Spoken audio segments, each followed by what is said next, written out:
She should have slammed the door. Instead, she stepped aside. That single decision would become a secret buried deeper than the war itself. The man standing on her porch wore the enemy's uniform, yet it wasn't fear in his eyes that stopped her. It was exhaustion. Why would a widow who had already lost everything risk the last thing she still possessed? And why would a soldier, barely able to remain on his feet, trust the one person who had every reason to betray him? Before dawn, someone would come looking. Before sunrise, one quiet farmhouse would hold a choice no battlefield could ever settle.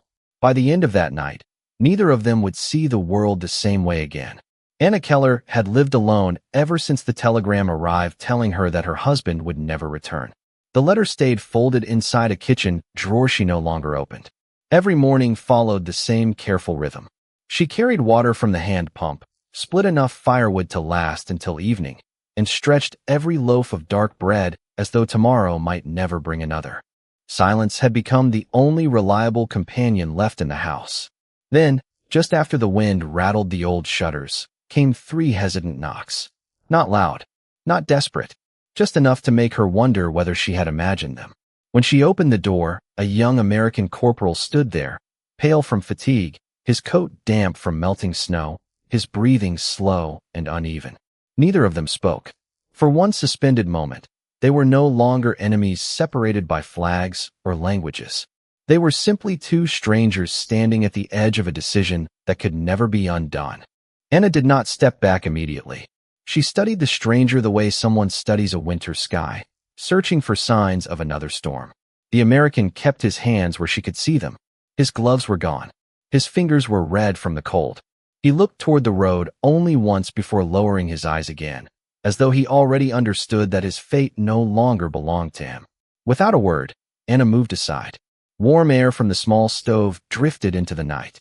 The corporal hesitated, then quietly crossed the threshold, careful not to leave melting snow across the worn wooden floor. The house smelled of fresh bread, pine smoke, and dried herbs hanging above the kitchen window. It was the first place that had felt like a home in many months. Anna pointed toward a simple chair beside the stove. She filled a kettle with water and placed it over the fire. Neither of them reached for conversation. Silence felt safer than broken words neither could fully understand.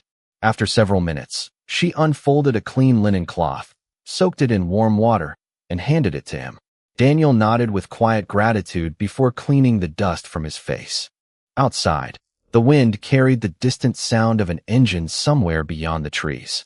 Anna slowly turned toward the frosted window. Someone else was traveling that lonely road tonight. An instinct told her they were running out of time. The sound faded, then returned, softer this time, carried by the restless wind across the frozen fields. Anna walked to the back of the house and lifted the worn wooden hatch hidden beneath a stack of potato crates. A narrow cellar opened below, cool and dry, with shelves lined by jars of preserved vegetables and sacks of grain, saved one careful season at a time. She looked at Daniel, then pointed downward. He understood without needing a translation. Before climbing the steps into the cellar, he reached inside his jacket and slowly removed a folded photograph. It showed an older couple standing beside a white farmhouse with a weathered porch swing. He pressed the picture against his chest for a brief moment before placing it back into his pocket. Anna noticed the gesture. Whatever uniform he wore, someone was waiting for him too. She handed him a thick wool blanket and a small loaf of rye bread wrapped in linen. Daniel whispered, "Thank you," the words almost disappearing into the quiet room. Anna answered only with a slight nod before closing the hatch and carefully sliding the heavy crates back into place. Moments later, headlights swept across the frost outside her windows, bright beams cutting through the darkness before stopping near the front gate. The engine fell silent. Then came the unmistakable sound of boots crunching slowly across the frozen ground toward her front door. Anna drew one slow breath before opening the door. 2 local officials stood outside with snow collecting on their heavy coats, their lantern casting long shadows across the porch. One asked whether she had seen anyone traveling through the area after dark. She answered calmly, meeting his eyes without hesitation. She had seen only the wind pushing snow across the empty road. The men glanced past her into the modest kitchen. A kettle rested on the stove. 2 cups stood on the table. Anna quietly picked one up and poured the hot water into a wash basin instead. The second cup had been waiting there since the afternoon, she explained. Old habits were difficult to forget, especially when a house had once been filled with another voice. The explanation settled over the room like the steam rising from the basin. One official lowered his gaze for a brief moment, offering a respectful nod before stepping back toward the porch. They wished her a peaceful evening and disappeared into the darkness, their footsteps gradually swallowed by the snow. Anna waited until the distant engine could no longer be heard. Only then did she kneel beside the hidden hatch and tap softly against the wood. After several quiet seconds, it opened a few inches. Daniel looked up, his face illuminated by the warm glow from the kitchen above. Neither of them smiled, yet both understood that trust had just taken its first fragile breath. Morning arrived quietly beneath a pale winter sky.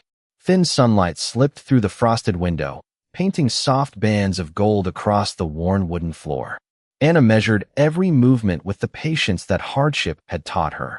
She sliced one small potato into careful pieces, added a handful of dried carrots to a pot, and stirred the simple soup until the room filled with the gentle scent of herbs and warm broth.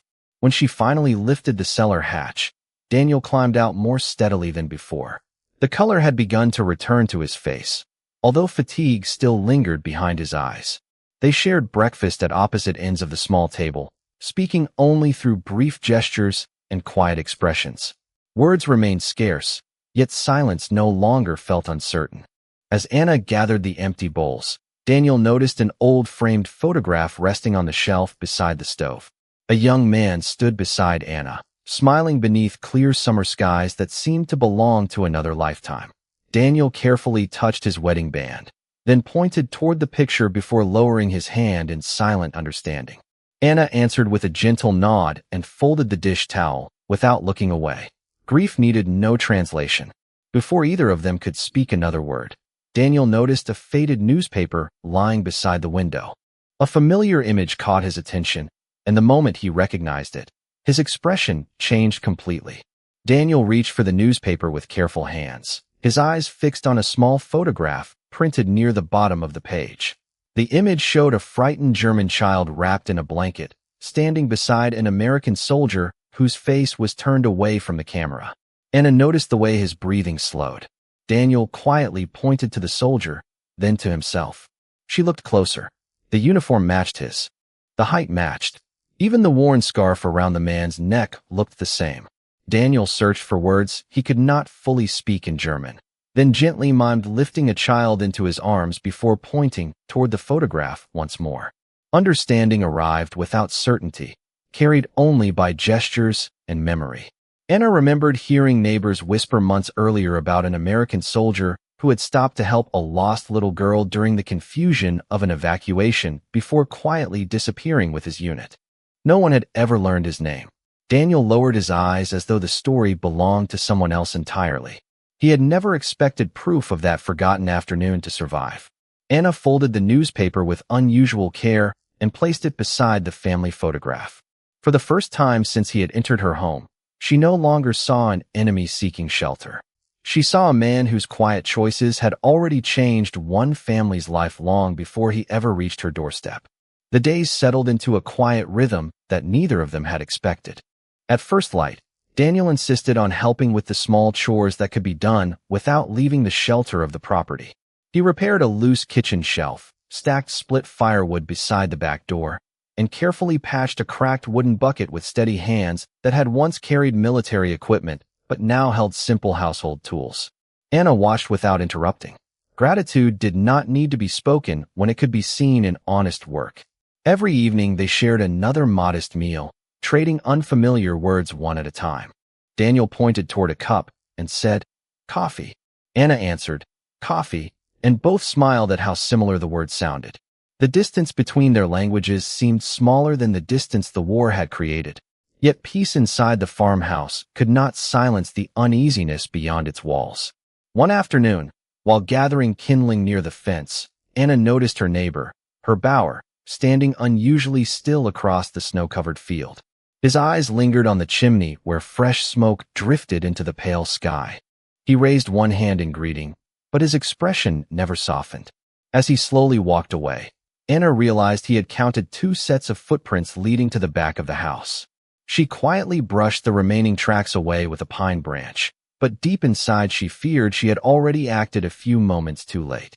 That evening the wind shifted, carrying the distant ringing of church bells across the frozen fields. Daniel stood near the window, watching the last light fade beyond the bare trees. He did not need words to understand what Anna had already begun to fear. Remaining inside her home any longer would only increase the danger surrounding her quiet life. He slowly removed the silver wristwatch he had worn since leaving Ohio, its scratched glass reflecting the glow of the stove. It had survived rain, exhaustion, and endless miles, yet now he placed it carefully on the kitchen table between them. Anna looked at the watch, then back at Daniel.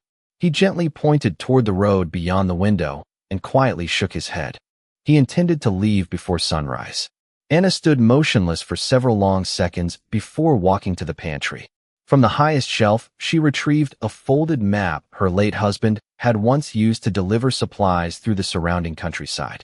With one finger, she traced an old forest trail leading toward a stone bridge several miles away, avoiding the main roads where travelers were most likely to be questioned. Daniel studied every turn until he could remember it without looking again. Outside, snow continued falling in slow, silent flakes, covering footprints almost as quickly as they appeared. Neither of them realized another pair of eyes was already watching the farmhouse from the edge of the dark pine woods. Before the first hint of daylight touched the horizon, Daniel quietly opened the farmhouse door. The world outside had become a blanket of untouched white, every fence post and pine branch softened beneath fresh snow. Anna stood beside the stove holding the silver wristwatch he had left behind. She crossed the room without speaking and gently pressed it back into his hand. Some things, her eyes seemed to say, belonged with the people who still had a road ahead of them. Daniel closed his fingers around the watch, but removed the folded family photograph from his pocket. He placed it beside the framed portrait of Anna and her late husband on the shelf above the fireplace. It was the only gift he could leave behind, proof that someone far away had once believed home was worth protecting too. Their eyes met for one final moment before Daniel stepped into the quiet morning, following the hidden trail toward the distant stone bridge. Snow quickly covered his footprints until they disappeared completely.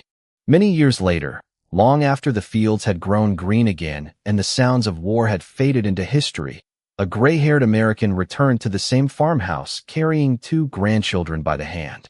Anna recognized the watch before she recognized the man. No speeches were needed. No old wounds were reopened. They shared warm coffee at the same wooden table where silence had once carried more courage than words.